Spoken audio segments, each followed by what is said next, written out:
Hi, and welcome to my tutorial series, Baroque Improvisation for Jazz Guitarists. My name is Markus Fleischer.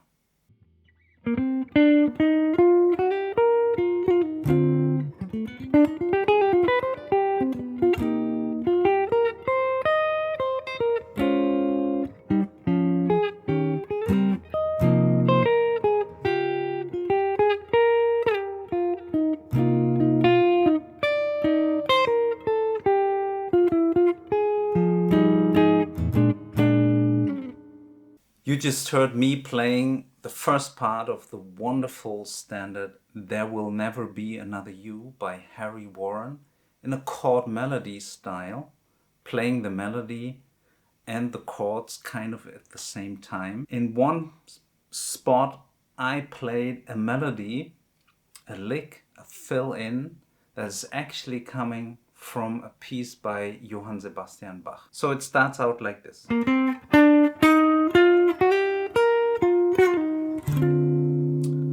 This part, there comes the lick by Johann Sebastian Bach.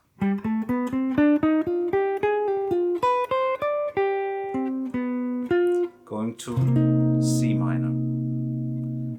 And this is a wonderful melody that comes from the Allemande of the Partita in B minor for solo violin. When I played through a couple of those sonatas and partitas for violin by Johann Sebastian Bach, I just was amazed by the million and zillion ways, beautiful ways to play 5-1 or 5-1 minor. So I was experimenting a little bit how I can use those melodies in my playing, and I want to offer you some of my findings, and I want to share this with you in a mini tutorial series that just shows you how to use dominant melodies and dominant chord embellishments going from 5-1 minor using the standard There Will Never Be Another You. Let me give you a quick overview of the first measures of There Will Never Be Another You. The tune is an E flat major and it starts on an E flat for 2 bars. E flat major or E flat 6, and then it goes to a D half diminished for 1 measure, G7 for 1 measure to C minor. So starts E flat major, then there's a 2-5-1 going to C minor.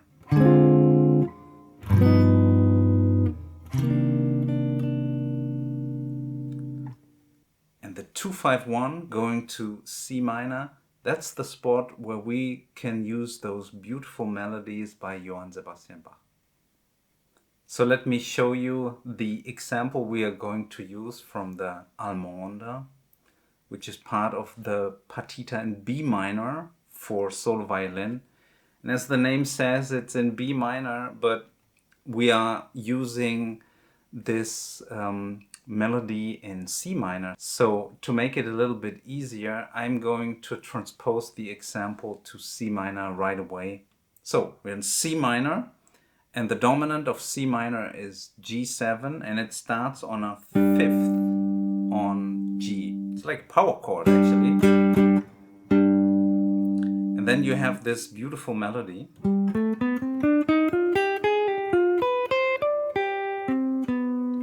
Landing on the F, the 7th of G.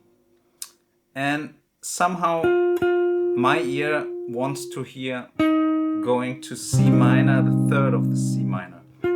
But he's not doing this. You hear the resolution to C downstairs in the bass, but he's not actually playing C minor. He is playing this melody and then resolving it. And this thing, it's beautiful. This is actually, you hear the resolution to C, but you get an an F diminished kind of sound. So he's like G7 going to F diminished with C in the bass. It's like doing both, going to the 1 and still playing the dominant chord, which is beautiful. You can do that too in your playing to delay the resolution. And actually he is going, of course, a little bit further, because it's going then to a different chord. So let's play it again. Our power chord.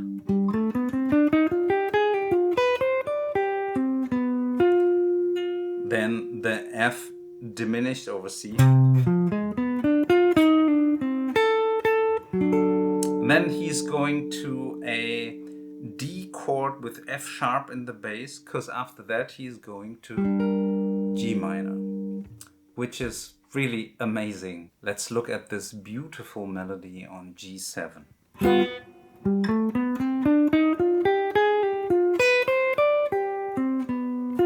Let's resolve this to C minor like this. This lick uses a nice combination of scales.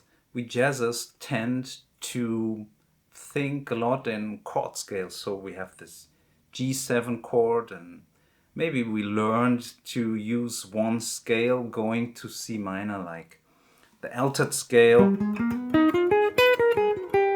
Or sometimes you hear people say, let's use the harmonic, C harmonic minor starting from the G. That's all cool, but Johann Sebastian Bach is doing a different thing. He mixes the C melodic minor scale, and which has the A, the natural 9 of G, but also the A flat. And that is a really nice thing to do, and it just leads to beautiful melodies. Listen. So let's look at the first part of this melody.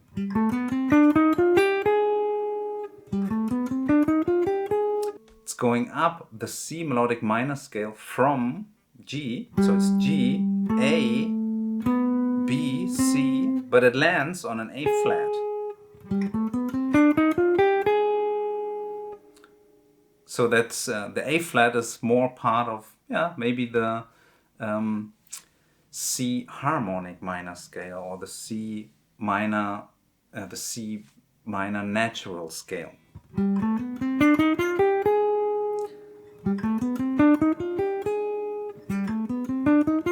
It's beautiful.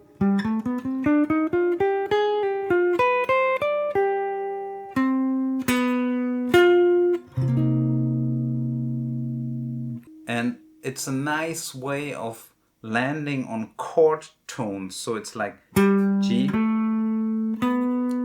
the third of the chord, the sharp 5 or flat 13, depending on how you want to call this, flat 9, the third root, then it goes from 4 hitting the third again, and our flat 7.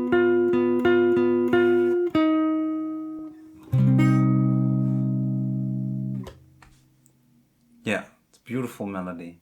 Let's start There Will Never Be Another You from the beginning and incorporate this beautiful melody. 1, 2, 3, 4.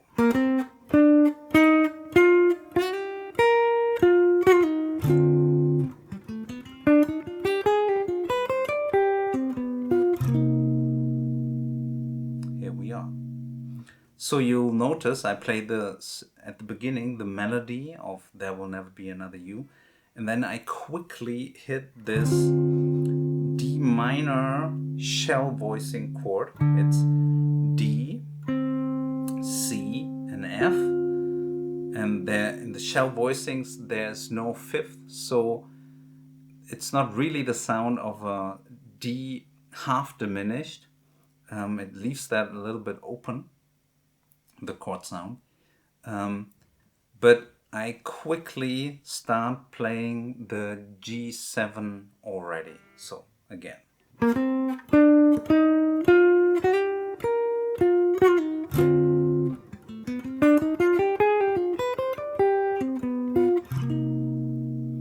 C minor. And this delaying of resolution using the F diminished over C, you can use that too in your playing. 1, 2, 3, 4.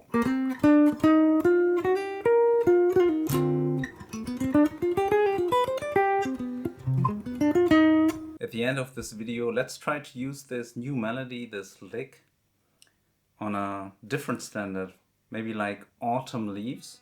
Autumn Leaves starts at C minor, goes to F7, B flat major, to E flat major, and then there's a 2-5-1 going to G minor. So A half diminished or A minor 7 to D7 to G minor.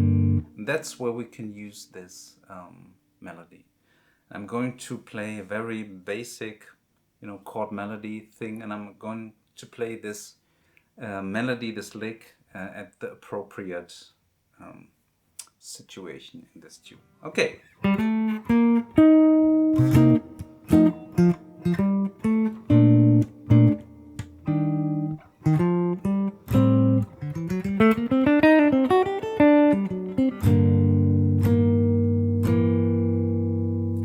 Let me do this slowly.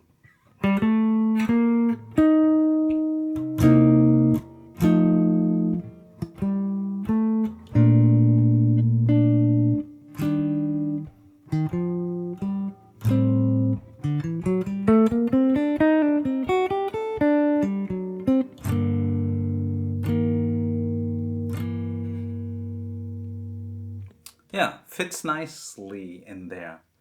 Wonderful. And you can also experiment with playing this lick like we did now in different keys, different situation, different tunes. But also you can do a thing that Ted Green calls string transference. By the way, if you want to really check somebody out who's great at playing this Baroque style using ideas from the Baroque era, it's Ted Green. I will put up a link in this video so you can go to a video where he's playing Autumn Leaves, and it's just amazing. That's why I started to check out some of those tunes by Johann Sebastian Bach and try to use some of his material and to learn from this. So string transference, you take this lick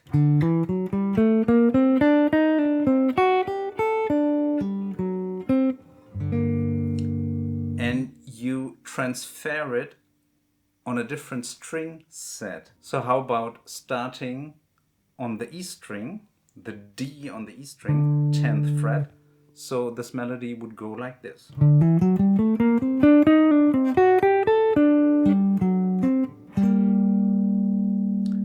And if you can play both ways, starting on the A string and starting on the E string, you have quite some mobility on the neck. So depending where you are while you improvise, you don't have to jump to a different spot on the neck to play this melody. You just can go with the flow where you are at this moment in time in the tune on the neck.